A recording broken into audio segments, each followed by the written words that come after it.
Madame, Monsieur, bonsoir. Il est 22 heures, c'est l'heure de votre journal. Tout de suite, voici les titres de cette édition.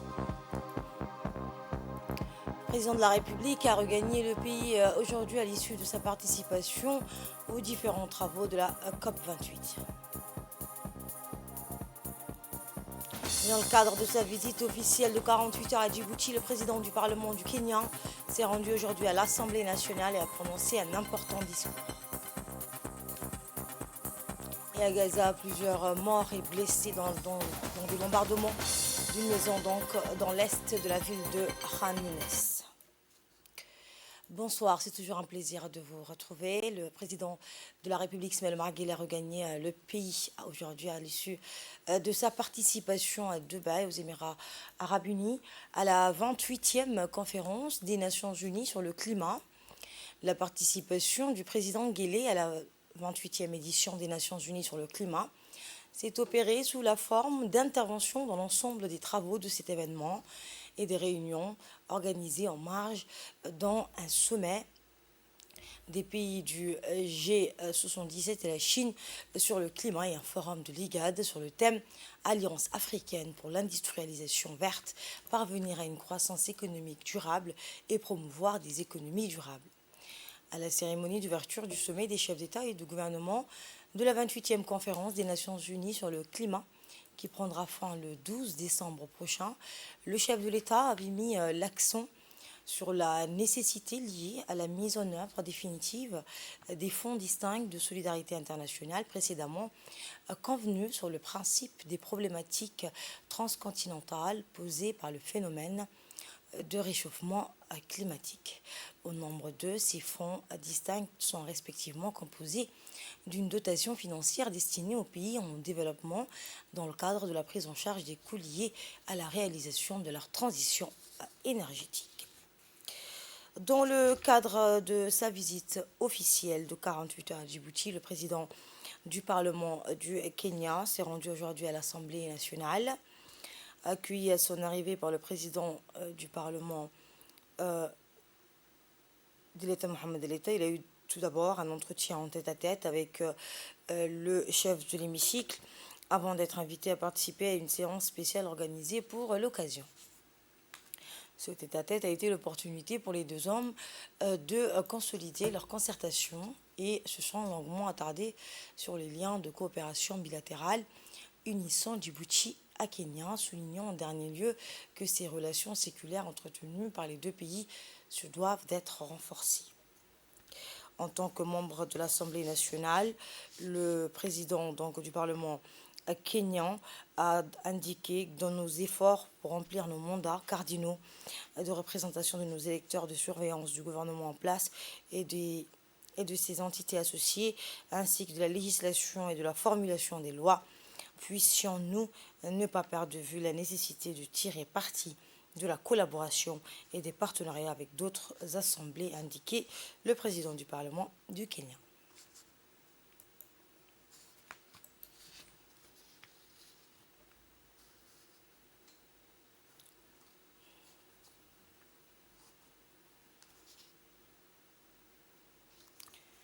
Par la suite, les deux présidents de l'Assemblée nationale se sont dirigés vers l'hémicycle où ils étaient attendus par les représentants du peuple djiboutien.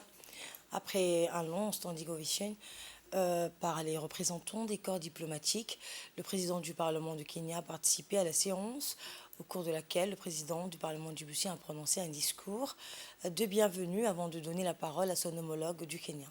Le président de l'Assemblée nationale, Dileta Mohamed Deleta, a ensuite mis l'accent sur les valeurs communes que partagent le Kenya et Djibouti. Nos deux pays, a-t-il dit, sont situés dans le même espace géographique de la Corne de l'Afrique et sont confrontés à des défis similaires. M. Dileta Mohamed Deleta a rappelé la visite officielle du président Ruto le 11 juin dernier et durant laquelle, lors d'une cérémonie solennelle organisée dans l'hémicycle national, le président de la République du Kenya a prononcé une allocution majestueuse dans laquelle il annonçait notamment l'exonération du visa d'entrée au Kenya pour le passeport djiboutien.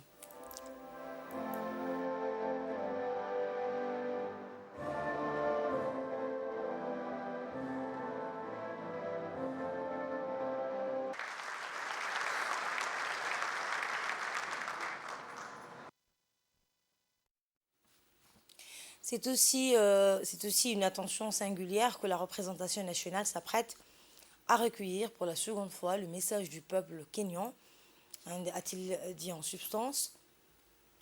Ce message de renforcement de nos relations bilatérales du président Ruto est, il faut le souligner, en droit fil des liens séculaires forts et privilégiés qu'entretiennent nos deux pays, indiqué le président de l'Assemblée nationale de l'État, Mohamed El-État. Le président de l'Assemblée nationale a donné ensuite la parole à son homologue du Kenya. Après une ovation, donc, le président du Parlement du Kenya a saisi l'opportunité pour exprimer ses sincères remerciements aux autorités et au peuple djiboutien pour l'accueil chaleureux qui lui a été réservé ainsi qu'à lui ainsi qu'à sa délégation. Je suis honorée d'avoir l'occasion de perpétuer une tradition pratiquée par tant de mes collègues présidents s'adressant à ces salles sacrées, le Parlement de la démocratie djiboutienne, a-t-il dit en substance. Eh bien, le président du Parlement a indiqué que ces efforts représentent notre engagement commun à collaborer de manière constante dans la poursuite de nos intérêts mutuels au niveau bilatéral, régional et multilatéral au profit de nos peuples.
Prenant la parole lors de cette journée, le président du Parlement kényan a saisi l'opportunité pour exprimer ses remerciements aux autorités et au peuple djiboutien pour l'accueil chaleureux qui lui a été réservé. Voici un extrait de son discours. And I'm delighted to speak to you Je suis honoré d'avoir l'occasion de perpétuer une tradition pratiquée en tant que mes collègues présidents et s'adressant à cette salle sacrée Parlement de la démocratie djiboutienne. En tant que membre de l'Assemblée nationale, dont nos efforts pour remplir nos mandats cardinaux de représentation de l'électeur, de surveillance du gouvernement en place et des entités associées, ainsi que de la législation, de la formulation de lois, puissent-nous ne pas perdre de vue la nécessité de tirer parti de la collaboration et des partenariats avec d'autres assemblées. Vous conviendrez tous qu'avec moi, que indépendamment de la situation géographique, de la configuration distincte des parlements du monde entier, les trois mandats prévus ne sont pas très différents. Les électeurs attendent des députés qu'ils exécutent pleinement ces mandats et qu'ils nous tiennent responsables à tout moment. Je crois profondément que chaque personne mérite de vivre dans la dignité, en sécurité et de s'élever au haut que ses rêves peuvent le porter. Nous efforçons de défendre les droits de l'homme, de faire progresser l'égalité des sexes, de rechercher la justice et de faire respecter l'état de droit. Nos citoyens ne sont pas une monnaie d'échange, ce ne sont pas des diplomates, ce sont des êtres humains dont la vie et la famille doivent être respectés à tout moment. Et nous avons le devoir sacro-saint de garantir que chaque citoyen soit assuré de ses droits. Fondamentalement, le fait que le succès de toute démocratie constitutionnelle repose sur des institutions de gouvernance fortes et d'indépendance ne peut être nié. Par conséquent, dans l'exécution de nos mandats constitutionnels respectifs, en tant que députés, nous devons adhérer pleinement aux principes adoptés dans la doctrine déjà établie de la séparation des pouvoirs.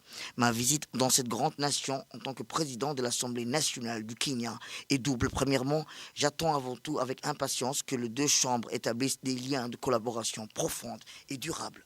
Je crois que les assemblées sœurs peuvent proposer des modules de coopération qui profiteront non seulement à chaque membre dans la mesure où ils prennent les uns des autres, mais qui profiteront également à nos nations respectives et à l'Afrique dans son ensemble. J'envisage l'existence de ce programme d'échange où les membres d'une nation peuvent en visiter une autre, partager des idées et des connaissances qui améliorera leur travail. Le désir d'établir cette coopération finira par devenir une coutume qui témoignera de l'intimité de notre relation.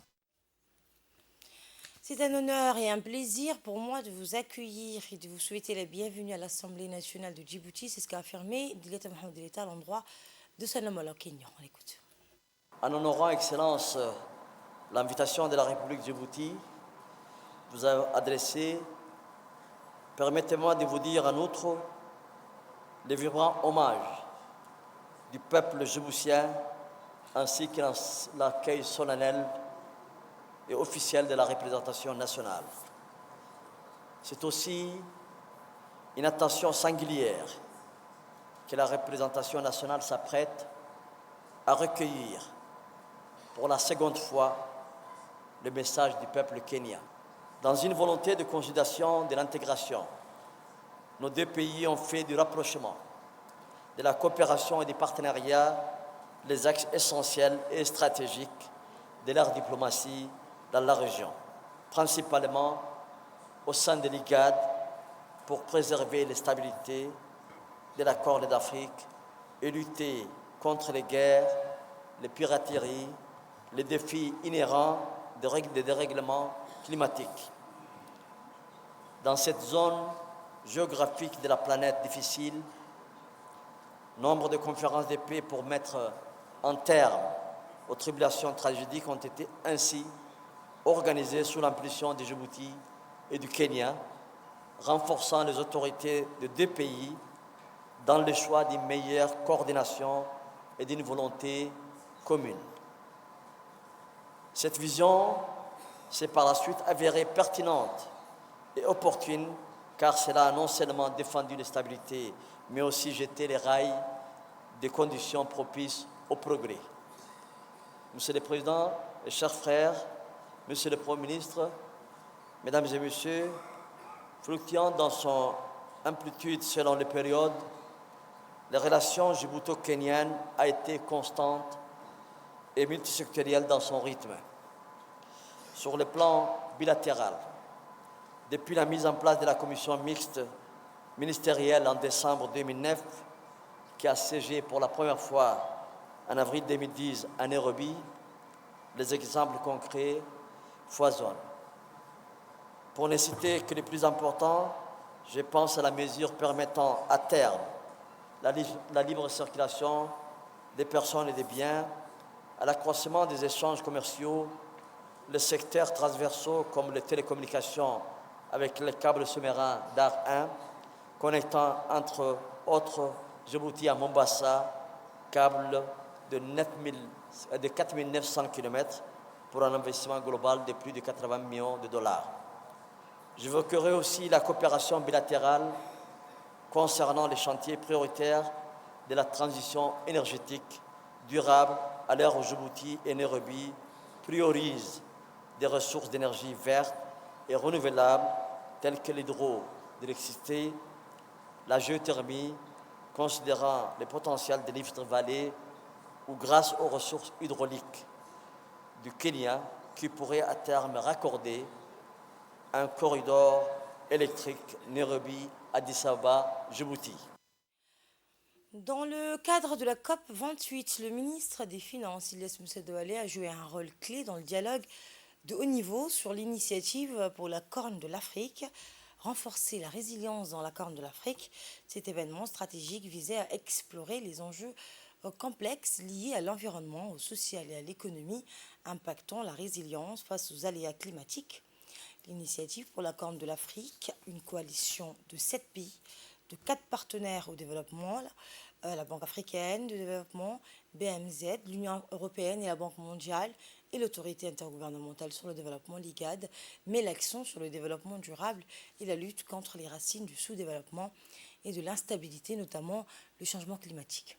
La région subit de plein fouet les conséquences dévastatrices du changement climatique avec des pluies insuffisantes de 2020 à 2023 et des inondations récentes. Le rapport mondial sur la crise alimentaire de 2023 a révélé que 55,5 millions de personnes dans la région de l'Igad ont fait face à l'insécurité alimentaire, mettant en lumière l'urgence d'adopter des stratégies de renforcement de la résilience. L'événement a été l'occasion de catalyser la collaboration entre différents acteurs, qu'il s'agisse de représentants gouvernementaux, d'organisations internationales, de la société civile, du monde académique ou du secteur privé. À Dubaï, toujours, le ministre de l'Énergie chargé des ressources naturelles, Younis Ali Yedi, a pris part également à la conférence des partis sur le climat qui a ouvert ses portes donc aux Émirats arabes unis le jeudi 30 novembre dernier, en marge de ses assises, de cet important événement international consacré à la lutte contre le changement climatique. Le ministre de l'Énergie et le PDG de la société émiratie Amea Power ont procédé hier à la signature d'un protocole d'entente sur le lancement des études relatives à l'extension de la capacité du projet de construction de la centrale électrique solaire du Grand Bara de 25 à 50 MW avec système de batterie de stockage. À la une également et retour à Djibouti, l'atelier de suivi d'examen de la politique commerciale de Djibouti s'est clôturé hier à l'hôtel Sheraton. Rappelons que cette réunion avait débuté le 27 novembre dernier et s'est déroulée sous le haut patronage du ministre du Commerce et du Tourisme. Lors de son discours, le secrétaire général Ali Daoud a exprimé sa satisfaction dans le déroulement des travaux, les conclusions auxquelles le comité est parvenu, ainsi que les recommandations formulées. La réunion a été également une occasion importante d'échange des idées et de partage d'expériences. Il a souligné que la profondeur de réflexion a permis d'identifier les besoins d'assistance technique qui permettront une participation plus active de notre pays aux travaux de l'OMC, l'Organisation mondiale du commerce. Une réalisation médicale inédite à l'hôpital régional d'Arta. Les greffes de cornée se réalisent désormais à Djibouti. L'hôpital régional d'Arta ouvre une nouvelle ère dans le domaine de la santé oculaire, avec désormais la perspective de réaliser des greffes de cornée sur place sur le territoire national. Les patients éligibles à cette procédure peuvent désormais envisager la réalisation de leur greffe localement, éliminant ainsi la nécessité de recourir aux traditionnelles évacuations sanitaires à l'étranger. Par ailleurs, cette initiative inédite représente l'espoir concret d'un transfert de compétences sécurisées qui ouvrira la voie à la pratique permanente des greffes de cornée à l'échelle nationale. Les partenaires impliqués ont exprimé leur satisfaction quant aux résultats des premières opérations de greffe de cornée réalisées avec succès. Cette avancée médicale s'inscrit dans le cadre de la mission plus large de l'assurance maladie universelle visant à promouvoir la santé et le bien-être de la population en garantissant l'accès à des soins médicaux de qualité, quels qu'ils soient. Notre équipe de reportage a recueilli quelques réactions des médecins ophtalmologues. En voici une. La cornée, comme vous savez, c'est la première lentille de l'œil. C'est un organe transparent et c'est par l'intermédiaire de la cornée que l'image traverse, le rayon lumineux traverse. Donc, dès que la cornée devient opaque, il y a plus, le patient ne voit plus clair, il voit flou. Donc, pour remédier à ce problème, on procède à ce qu'on appelle une greffe de cornée, c'est-à-dire on prélève une cornée chez une personne qui est décédée et par l'intermédiaire d'une banque d'organes, et par la suite, cette cornée est transplantée chez la personne malade et ça permet de restaurer la vision de cette personne. Cette personne devient aveugle et grâce à cette greffe, il récupère sa vision. Donc c'est un projet de longue haleine initié par la CNSS et grâce à sa directrice et par nos collègues médecins de Rahma, Dr Mustafa, Dr Mohamed, qui nous ont aidés aussi à trouver les greffons et à commencer à initier ce travail. Dans l'actualité également, la session de formation pour les agents de contrôle de dopage a débuté ce week-end au Sheraton Hotel. 9 donc agents de contrôle prennent part à cette formation, dont 5 jeunes nouveaux agents de contrôle djiboutiens, du Comore et 2 agents-majors djiboutiens. La session de formation pilotée par l'administrateur général de l'organisation régionale antidopage, Paul News, se déroule sous la haute surveillance des représentants éminents de l'agence mondiale de l'antidopage. Cette initiative reflète la détermination collective à préserver l'éthique et la pureté du sport, assurant ainsi un avenir sain pour les compétitions à venir. Des contrôles du dopage de la République de Seychelles. Il est le secrétaire de l'ORAT, c'est-à-dire Organisation régionale antidopage.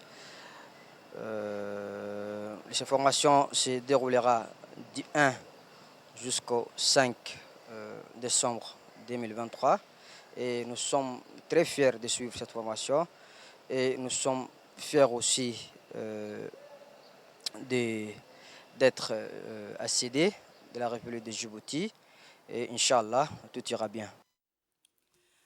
Dans le cadre de la coopération entre la République de Djibouti et la région Sud-Provence-Alpes-Côte d'Azur, une délégation djiboutienne s'est rendue du 29 novembre au 1er décembre à Toulon, en France, pour une mission d'un programme de partenariat dans le domaine de la santé. L'objectif de cette mission consistait à développer des partenariats portant échange de personnel de profession de santé par le biais de la mobilité internationale, de trouver de moyens d'accompagnement à la construction du management du CHU de Djibouti, de renforcer les expertises des paramédicaux à travers des formations et des programmes de renforcement de capacité ou encore à organiser des missions humanitaires en République de Djibouti. En marge de cette visite, la délégation a participé à une cérémonie de coupure du ruban d'inauguration d'un magasin d'épices ouvert par un franco-djiboutien marseillais dénommé Ali Aden Hassan au cœur donc, de Toulon sur la grande place du marché Lafayette.